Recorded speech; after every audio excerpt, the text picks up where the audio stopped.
Et bonjour tout le monde. Bonjour. Alors, on devait faire un live avec Marion, qui est assistante sociale et qui devait nous parler de tout ce qui était papier administratif avec Noémie. C'est vrai. Et malheureusement, Marion a la Covid et elle est malade. Donc elle est désolée, mais vraiment, la pauvre, vraiment, vraiment désolée de ne pas pouvoir être là. Mais c'est pas grave, on le fera une prochaine fois. Donc on s'est dit, qu'est-ce que donc on va bien pouvoir... De quoi qu'on va pouvoir vous causer?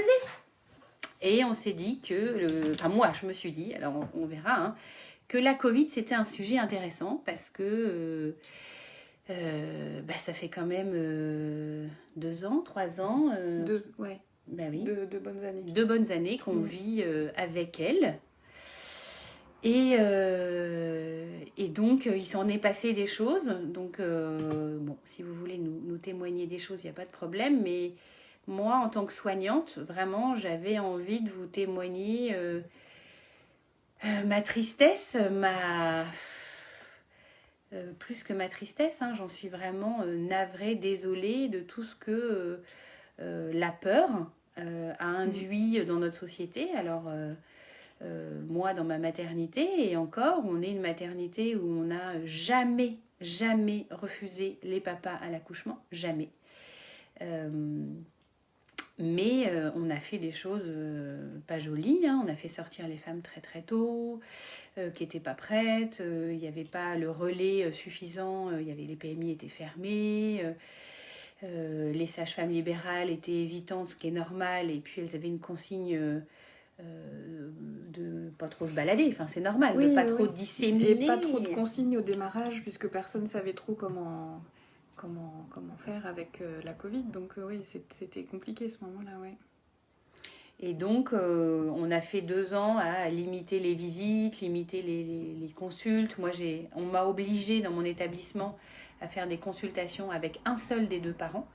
Et c'est vraiment une catastrophe parce que les 2 parents sont parents et ils ont besoin d'entendre tous les 2, et déjà que c'est les femmes qui vont faire la charge mentale des enfants, tout ce qui est administratif, tout ce qui est médical, tout ce qui est soins, mais si en plus ils n'assistent pas aux consultations et qu'ils n'ont pas un espace pour poser leurs questions ou la marge à suivre, eh bien on va pas après on va se plaindre que les pères s'occupent pas de leurs enfants et sont pas impliqués.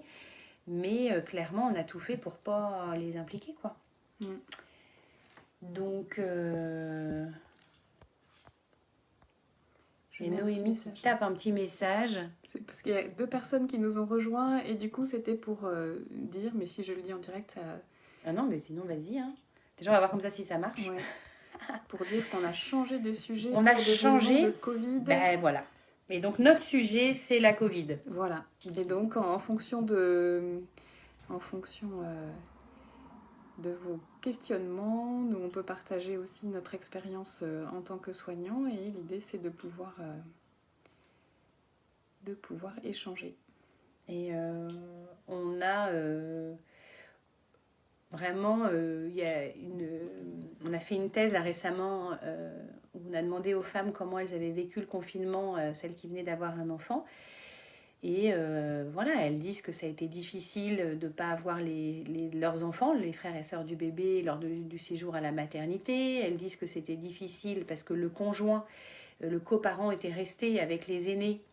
Et donc elles se sont retrouvées toutes seules à la maternité, que quand leur enfant était malade, eh bien elles ont moins eu accès aux soins puisque les PMI étaient fermés. Nous, au Belvédère, hein, notre ancien directeur nous a écrit, hein, noir sur blanc, qui nous interdisait de consulter, même les urgences. Donc elles se sont senties clairement abandonnées, et elles ont moins consulté, et donc elles ont pris un risque pour leurs enfants. Donc ça a été vraiment une période terrible. Donc je le mets à l'imparfait, mais c'est encore aujourd'hui une période où, par exemple dans les crèches, hein, pour donner un exemple très concret avec ma voisine, hein, je vis malheureusement au quotidien, ils restent avec leurs mesures Covid, donc ils prennent la température des enfants, mais je ne sais pas franchement combien de fois par jour. Ils prennent sous le bras en axillaire, ça c'est bien, mais ils rajoutent 1 degré. La plupart des thermomètres, c'est 0,5. Donc résultat, la majorité des enfants font de la fièvre. Donc ils rappellent les parents. Donc les enfants se font tester, les parents passent leur temps à aller chez le pharmacien, trouver un médecin parce que l'enfant a de la fièvre pour pas qu'il soit exclu, qu'il n'y ait pas une éviction. Enfin, c'est affolant en fait qu'on garde les mesures aujourd'hui, alors qu'il n'y a plus de masques à part à l'hôpital et dans les transports en commun. On reste avec des mesures encore très drastiques dans certains endroits, alors que, faut savoir, soit on maintient toutes les mesures, tout partout. On se transforme comme la Chine, on veut zéro Covid et on se met tous à nouveau, on se fait séquestrer parce que voilà, soit on dit bon bah maintenant on apprend à vivre avec, il est beaucoup plus contagieux mais beaucoup moins mortel et c'est son intérêt de virus, parce que lui, le virus, il veut absolument survivre, c'est son job. Donc oui, il est très très contagieux, mais il est beaucoup moins mortel. Si on meurt, il meurt avec nous, donc il ne veut pas nous faire mourir. Donc il va falloir apprendre à vivre avec, mais c'est pas logique, parce qu'on peut faire à nouveau des concerts, il n'y a plus aucune restriction, et puis dans les crèches, où il y a des endroits, c'est... Oui, c'est ça. Peut-être ça serait judicieux qu'il y ait une sorte d'uniformisation un peu des pratiques. Et qu'il y en ait qui se détendent un petit peu, peut-être. C'est ça.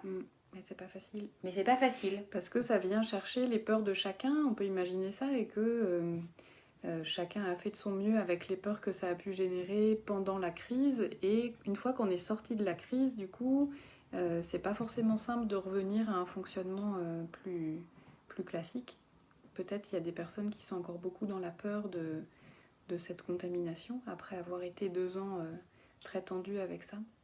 Et puis la peur, les responsabilités, de dire oui mais si jamais... Si c'est chez nous que l'enfant attrape, par exemple, pour la crèche. Pour la crèche. Alors, par exemple, à l'université, vraiment, on a été dans un bâtiment pour faire passer la thèse. On n'avait pas de masque, aucune mesure barrière pour faire la thèse. Mais par contre, la salle en face où d'habitude on prend un petit pot pour discuter ensemble était fermée cause Covid. Il n'y a aucune logique. On était tous dans la même salle à discuter, c'était la même chose. Donc, c'est vraiment... On est dans un entre-deux qui est du coup, vraiment... qui n'est pas cohérent. Oui. Ouais, c'est ça qui est compliqué à gérer, oui. Donc voilà, le sujet nous s'est dit, de toute façon Marion a le Covid, on va en parler un petit peu de ce Covid. Parce qu'on en parle, moi je n'écoute pas les informations et Noémie encore moins que moi, donc, mais j'ai l'impression qu'on n'en entend plus parler alors qu'il circule, il y a plein de contaminations, mais de façon... les hospitalisations et la réa, moi en tant que chef de service de pédiatrie, j'ai plus de réunions, alors qu'avant tous les mercredis sur la région on avait une réunion où on nous disait le nombre de lits en réa, le nombre de soins intensifs.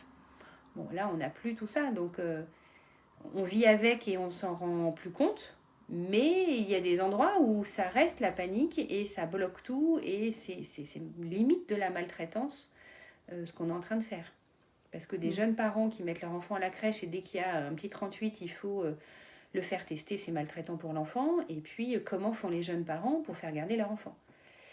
Donc, voilà, c'est vraiment l'entre-deux. On a connu vraiment des choses difficiles, mais il va falloir harmoniser. Oui. Et peut-être chacun prendre le temps de se mettre à jour en quelque sorte sur les nouvelles données actuellement et puis de pouvoir accueillir ça plus sereinement peut-être, mais ça n'a pas l'air d'être facile. C'est ce qu'on avait pu échanger, que cette crise elle avait plutôt augmenté tous les dysfonctionnements chez la plupart des gens et donc c'est pas facile de se retrouver face à ces dysfonctionnements et de les accueillir et d'en faire quelque chose. Et donc ça peut amener à des réactions surprenantes ou inadaptées quand on reste avec des comportements de peur ou d'anxiété disproportionnée. Donc on sait que pour les jeunes adolescents, les adolescents et les jeunes adultes, les étudiants, ça a été vraiment terrible. Le nombre de cas de dépression, de troubles de la conduite alimentaire, d'addiction... a explosé, c'est des chiffres plus de 70%, c'est monstrueux. Et on a cru que ce serait ponctuel, et en fait, ça continue, ça ne diminue pas alors qu'il n'y a plus de confinement, il n'y a plus de mesures barrières. Et pourtant, les jeunes sont en grande difficulté, en grande détresse. Donc les pédopsychiatres commencent à apprendre à vivre avec ce nombre explosé de jeunes adultes en détresse, d'adolescents. Donc il va falloir aussi qu'on trouve des solutions pour ces jeunes en grande détresse et qu'on y prête beaucoup d'attention. Et c'est un peu négligé parce que oui, c'est bon, les boîtes de nuit sont ouvertes, c'est bon, ils peuvent aller faire la fête, mais visiblement, ça n'a pas réveillé que le problème de ne pas aller en boîte de nuit. Il y a eu d'autres problèmes dans la sphère familiale, puisque le fait d'être confiné, on s'est retrouvés à manger tous ensemble, à se voir beaucoup, et ça a fait exploser plein d'unités familiales, plein de dysfonctionnements, et le chiffre ne diminue pas. Autant la réanimation, voilà, les soins intensifs, ça va, mais en pédopsychiatrie... Physiquement, c'est correct, mais moralement, psychologiquement, la récupération n'est pas encore là. Non.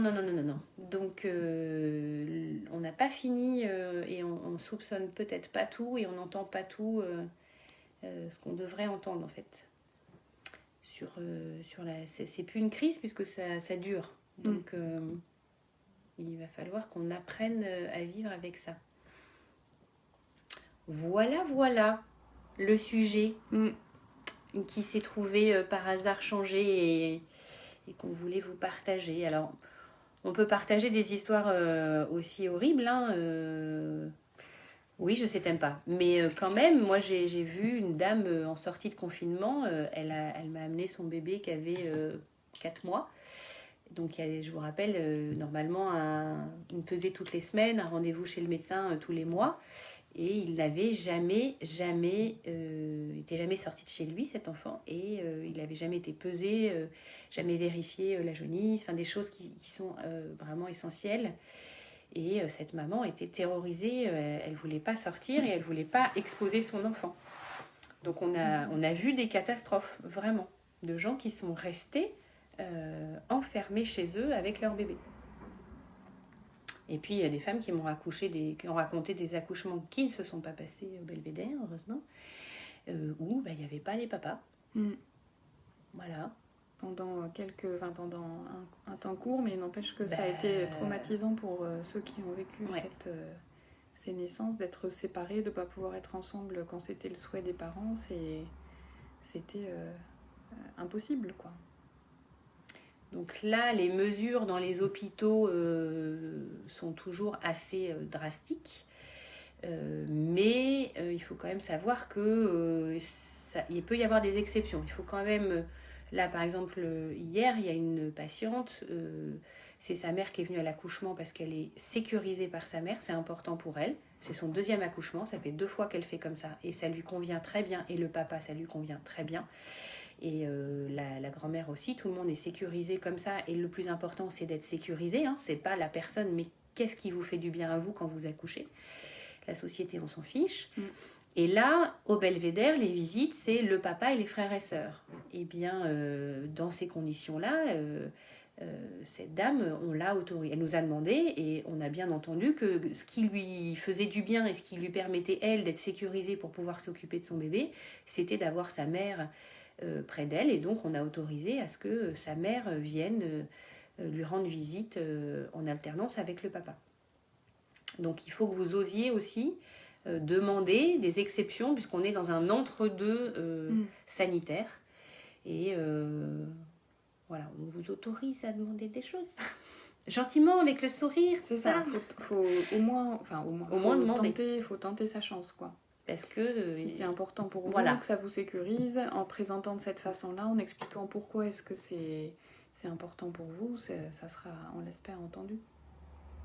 Je vous rappelle que les soignants sont là pour s'occuper de vous, et c'est leur job et c'est leur besoin à eux aussi qui nourrissent. Donc ils ont envie de vous faire plaisir. Si à la fin de la journée vous n'êtes pas contente et vous êtes en colère ou vous râlez, ils repartent chez eux, ils sont pas bien.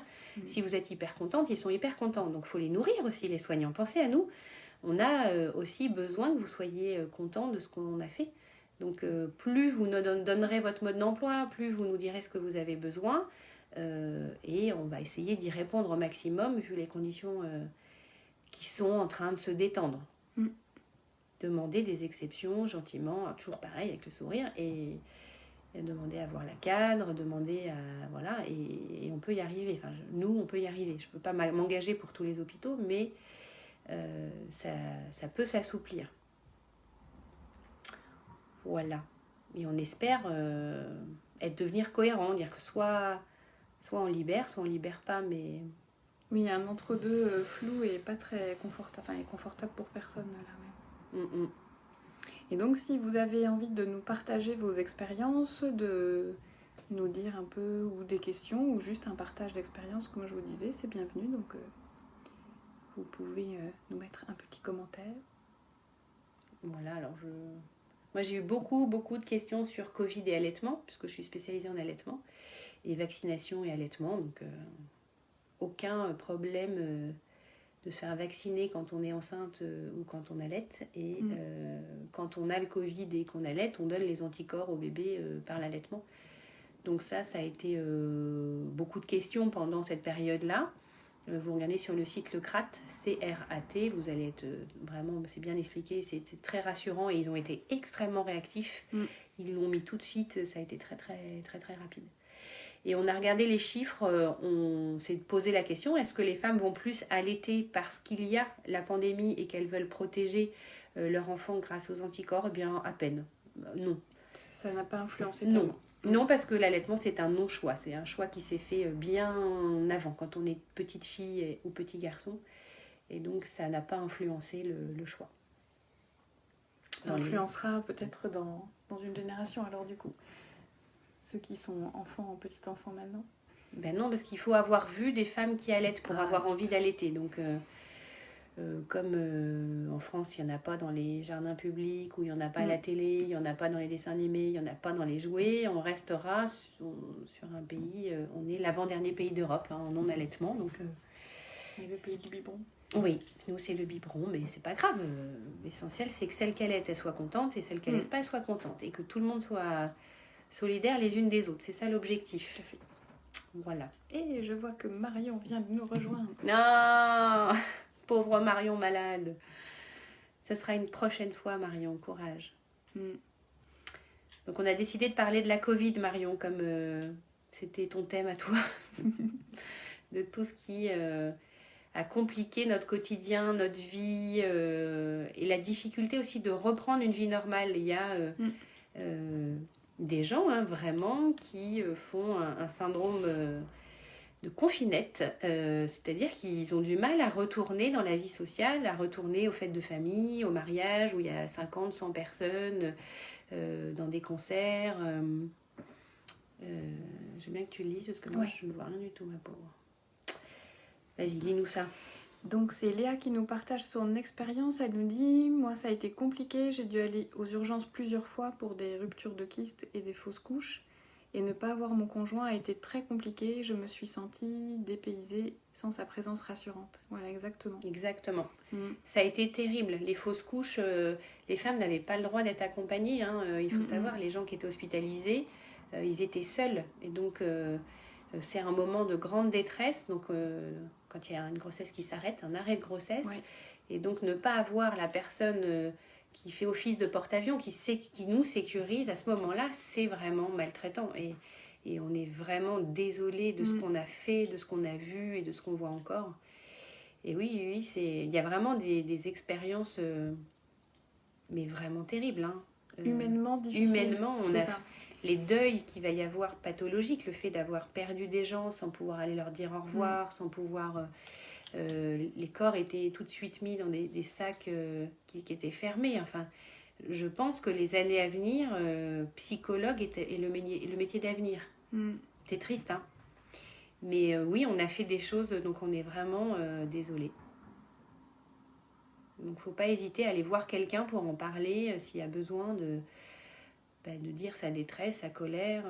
Oui, s'il y a besoin d'être entendu dans ses difficultés pour pouvoir clore sereinement cet épisode, pouvoir continuer la vie plus sereine. Moi, j'ai vu des mamans qui sont venues accoucher toutes seules parce que le papa gardait les aînés. Donc elles sont venues toutes seules. Parce que personne ne pouvait venir. Ouais. Elles ont fait leur séjour, alors très très court, parce qu'on a écourté les séjours et elles sont reparties avec le bébé chez elles. Bonjour, je te présente ton fils ou ta fille et ton frère ou ta sœur. C'est quand même des choses qu'on n'aurait pas imaginé vivre. Donc, qu'est-ce que ça va donner ?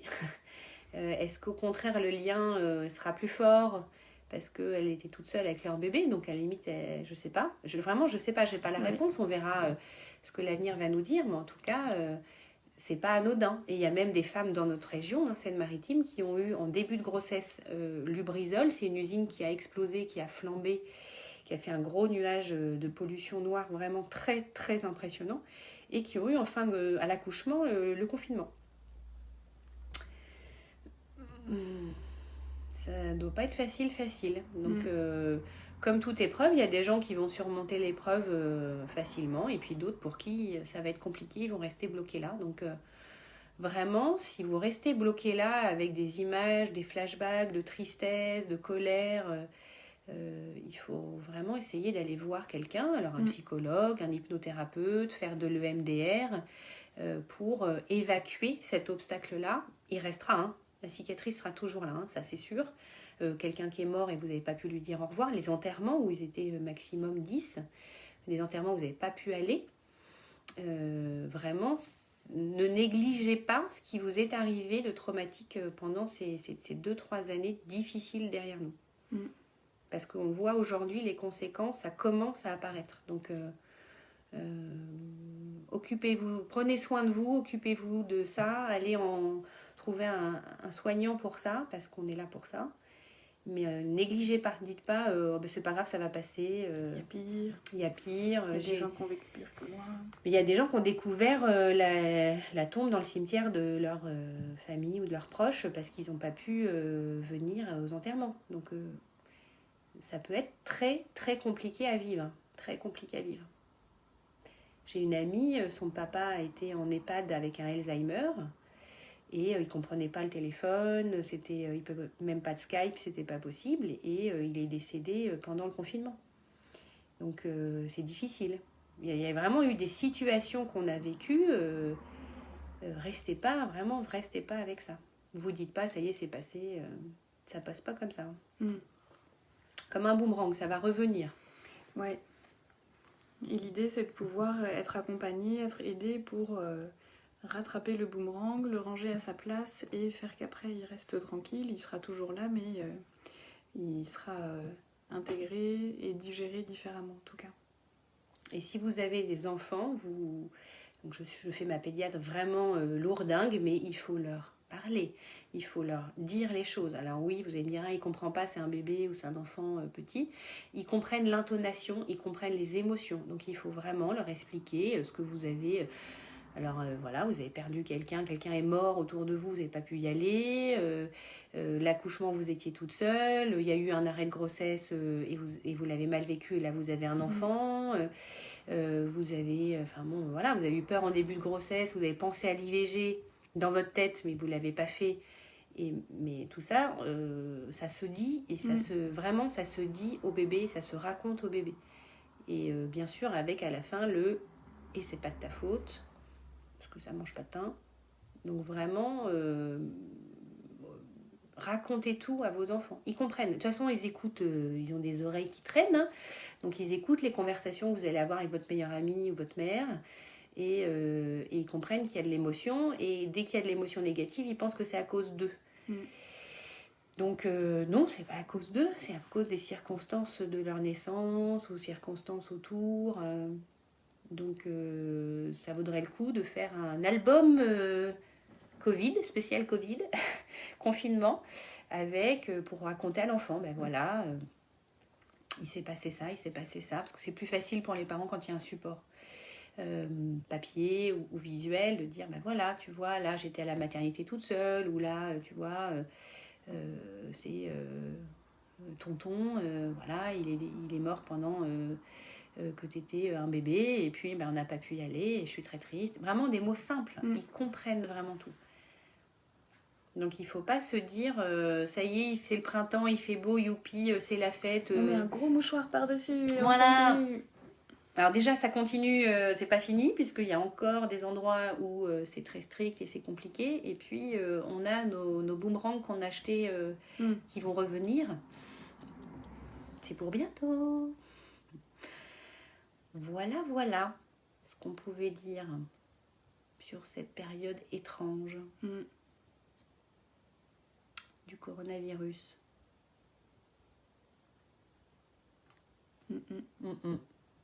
Bon, on va se quitter. Ouais. Sauf si c'était une impro. Ouais, c'est ça. Si une des personnes qui nous regarde a envie de partager une expérience pour conclure, c'est bienvenu. Et puis sinon, effectivement, on va clore cette improvisation sur la Covid. Et puis on se reverra pour des prochains lives. Et surtout avec Marion. On va revenir avec Marion. Une prochaine fois. Vous vouliez l'administratif, vous allez la voir. Et Marion nous demande justement, est-ce qu'on constate en tant que soignante une amélioration par rapport à la Covid, j'imagine? Alors une amélioration, il y a moins de gens en réa et moins de gens hospitalisés, ça c'est sûr, donc des cas graves. Mais elle dit des conditions, une amélioration des conditions. Alors là où je travaille, par exemple, c'est une aberration médicale, mais c'est comme ça. Hein, il faut accepter de vivre avec des fois des règles qui sont étranges. C'est-à-dire que quand nous soignants, on est Covid+, pas symptomatique, asymptomatique, on vient travailler avec juste un masque canard, un masque FFP2, et on travaille normalement. Et par contre, quand une patiente a le Covid, eh bien, elle est en isolement, donc il faut que nous, on mette une surblouse, une charlotte, des surchaussures, un masque canard, tout est à usage unique, elle passe... on passe en dernier la voir. Du coup, ça reste un peu la pestiférée. La pestiférée, donc évidemment, on regroupe les soins, mais donc elle voit très peu de gens, donc elle peut moins poser de questions. Donc moi, c'est pas logique. Alors, moi, je suis très logique, donc j'ai du mal. Donc on essaye de faire changer les protocoles aux cellules de crise, de négocier. C'est demain. À 14h, la prochaine réunion, mais pour l'instant, c'est pas logique. Donc, elles sont toujours en isolement, alors qu'on vient bosser Covid+, nous, donc c'est pas logique. Ouais. Donc, les conditions sont pas du tout agréables pour les femmes qui sont Covid. Oui, ça reste compliqué, quoi. Ouais. Et donc, il y a Pauline qui partageait qu'elle avait accouché pendant le Covid avec... impossibilité pour le grand frère de venir voir le bébé et maman à la maternité et que c'était très triste. C'était triste, oui. Tout à fait. C'était triste. Alors, c'était triste pour la maman. Et est-ce que le grand frère, de ce que j'ai vu, moi, les grands frères aussi étaient très tristes et très inquiets parce que maman qui est à l'hôpital et je ne peux pas aller la voir. Oui, sans pouvoir aller la voir, ça crée une inquiétude aussi. Oui. Ouais. Donc, c'est très triste et pour la maman et pour les frères et sœurs, pour les fratries. N'ont pas du tout pu venir voir les enfants. Ce qui n'est plus le cas maintenant. Hein. Alors, au Belvédère, attention. Bah, ouais. Est-ce que pas dans tous les hôpitaux. Non. Nous, on a repris très très vite parce qu'on s'est battu. Mais il y a des endroits, non. Hein. Voilà tout ce qu'on peut raconter sur cette période étrange. Donc, prenez soin de vous. Ne négligez pas ce qui vous est arrivé pendant cette période-là. Expliquez-le à vos bébés, à vos enfants. Parlez-en avec vos amis. Oui. Parlez-en, écoutez-vous les uns les autres pour mieux mesurer ce que vous avez vécu, puisqu'effectivement, ça peut être tentant de mettre un gros mouchoir dessus et de passer à autre chose, mais comme disait Célia, les boomerangs dont on se déleste finissent par revenir à un moment donné. Et prenons soin de nos ados et jeunes étudiants. Vraiment, là, les chiffres, c'est eux qui expriment très fort. Alors, ils ont l'air de le crier très fort et tragiquement à chaque fois, mais les ados sont clairement... là, eux, le boomerang, ils l'ont en pleine tête. Ils vont très mal et ça continue alors qu'il n'y a plus, entre guillemets, de restrictions pour eux. Donc prenez soin de vos ados, vos jeunes adultes, si vous avez vos enfants ou des neveux, n'hésitez pas à leur dire cet été, viens en vacances avec nous pour les aérer un peu de leur sphère familiale là. C'est vraiment eux qui sont les plus en crise. Là, vraiment, depuis 3 ans, c'est dramatique. Dramatique. Donc, prenons soin de nous. Voilà. Exactement. Et donc, à bientôt pour un prochain live. Au revoir.